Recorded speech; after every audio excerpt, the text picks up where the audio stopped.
Buenos dias, buenos tardes mga amigos, mga amigas, sa aking mga kayubi sa Usapang Batas sa DCXL News. Magandang araw po sa inyong lahat. Ako po ang inyong lingkod, Attorney Rene Bueno. Ngayon ay pag-usapan naman natin yung tungkol sa paglipat ng 60 billion pesos na itinuturing na labis na pondo, excess funds, unutilized funds. Yan ay trust funds ng PhilHealth na inilipat patungo sa National Treasury nung panahong si Ralph Recto ay nanunungkulan pa bilang Secretary of Finance. So, ngayong araw na to ay may nagsampa ng reklamo. Grupo ng mga doctors, grupo ng mga abogado, at inireklamo ang Executive Secretary na si Ralph Recto ng tatlong kaso.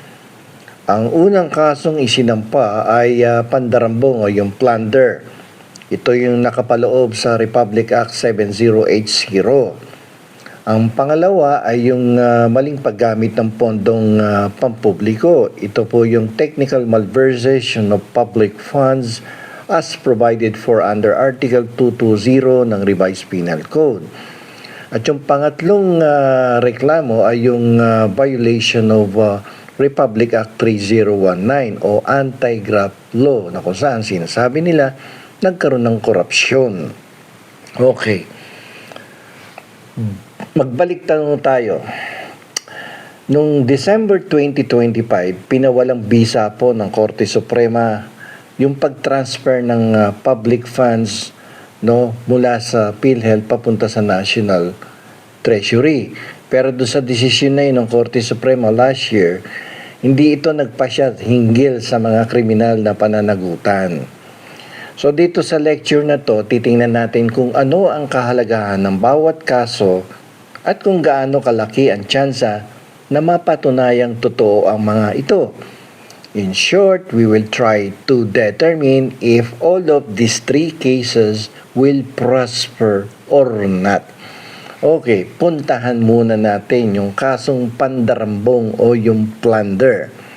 Ano po ba ang ibig sabihin ng plunder o pandarambong? Ang pandarambong po ay kinokondena ang mga opisyal ng gobyerno na nakakapag-ipon ng hindi nararapat na yaman na hindi bababa sa 50 milyong piso. So yun yung threshold amount niya, 50 million pesos na nakuha niya, na-accumulate niya sunod sa pamamagitan ng sunod-sunod na masamang gawain. Tulad ng nanggaling sa suhol, nanggaling sa pandaraya, at nanggaling din sa pagnanakaw ng pondo. Kung mapapatunayang nagkasala ang nasasakdal, maaaring mapakulong siya ng habang buhay. At siyempre, kung di ka na makakapaglingkod habang buhay, hindi ka rin makakapagtrabaho, makakabalik na sa gobyerno. Kasi nakakulong ka na nga habang buhay. Dito, malalaman natin na seryoso ang gobyerno na itigil ang korupsyon sa ating pamahalaan. Kaya nga lamang, after a careful analysis of the case and based on this decision of the Supreme Court and its comment doon sa last decision nito at patungkol dito sa pondo ng PhilHealth, ay mukhang maliit yung tsansa na makonvict si Recto dito.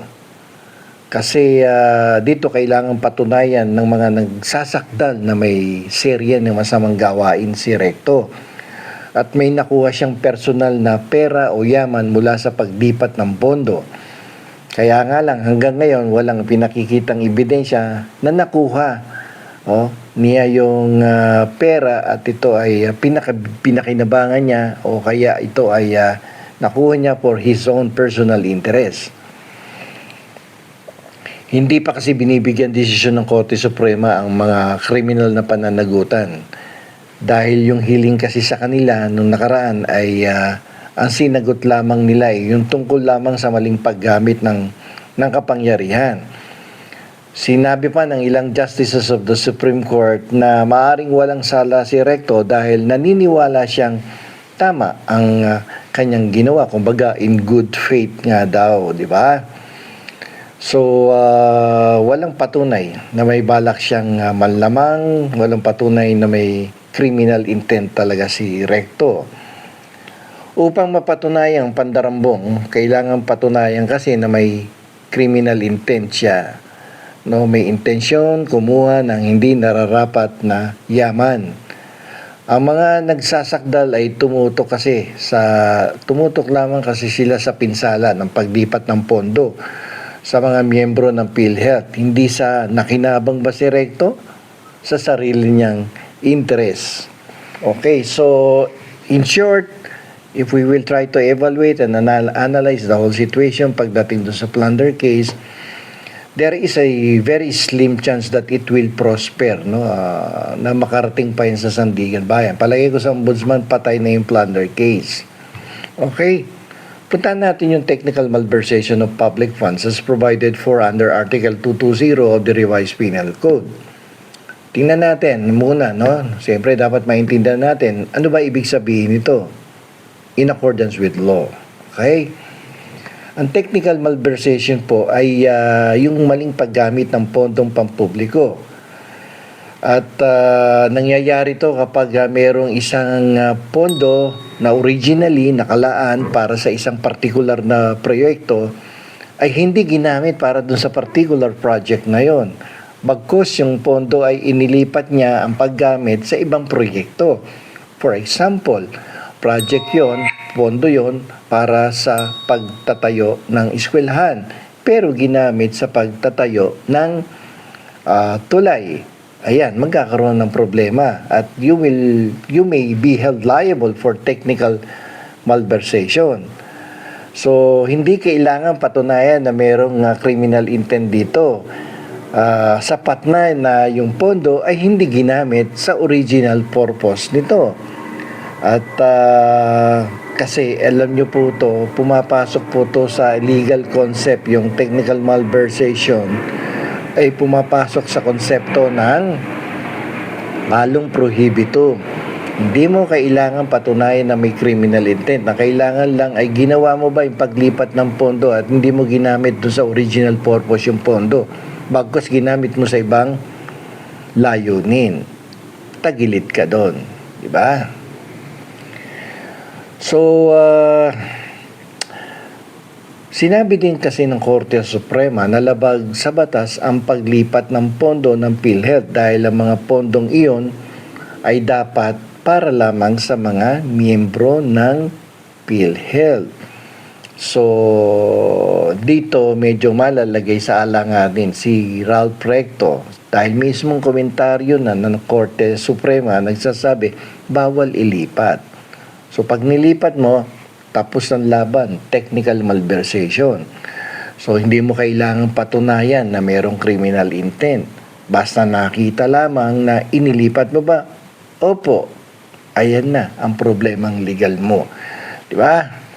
Kahit na naniniwala si Recto na tama ang kanyang ginawa dahil may pahintulot daw ito ng Kongreso, sapat na po yung pondo ay hindi ginamit para sa inilaan nitong layunin.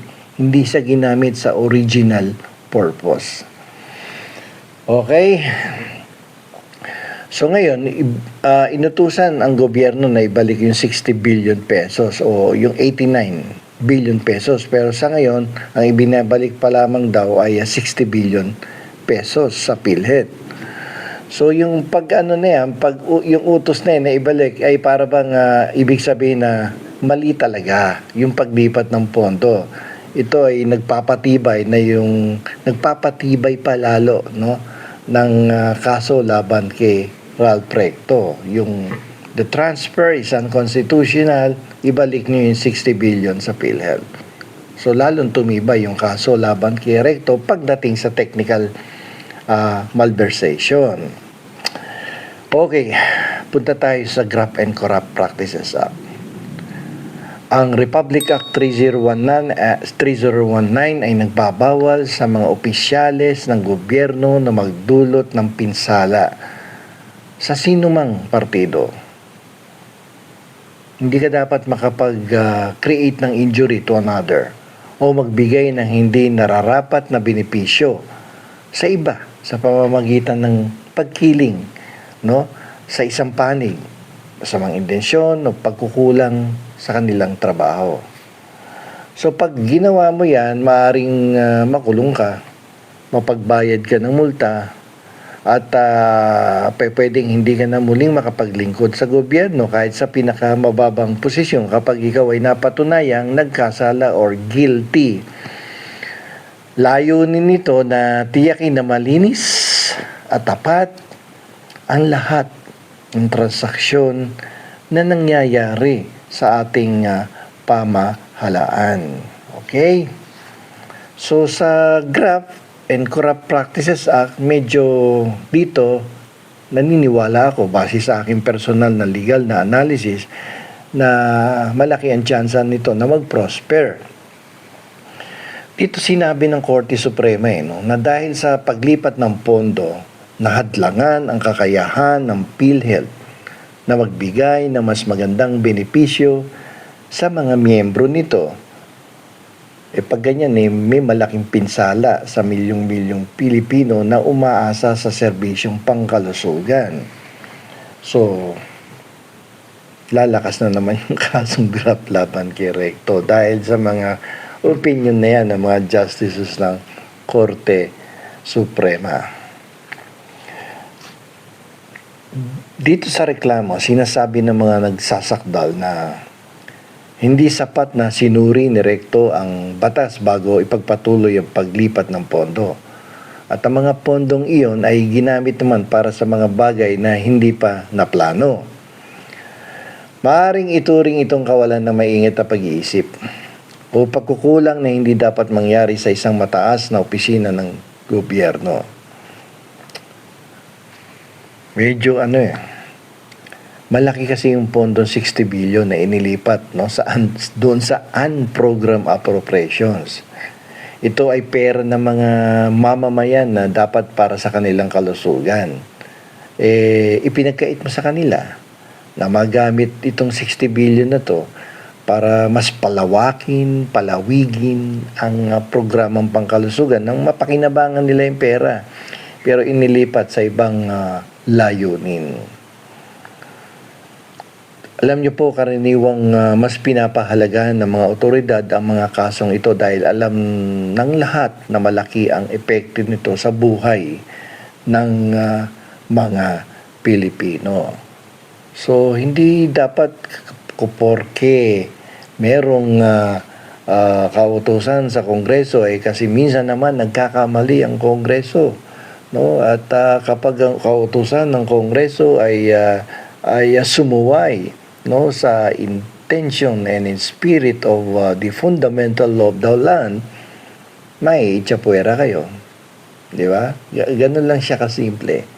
At hindi natin dapat paiiralin yung in good faith ako sinunod ko lang naman yung nakasulat sa General Appropriations Act. Hindi po sapat yun. Kinakailangan na masusi at maingat nating pag-aralan ang mga umiiral na batas sa ating bansa. Ngayon gawan po natin ng conclusion, yung ating legal analysis about Ralph Recto's potential liability, tungkol sa mga kasong nireklamo sa kanya.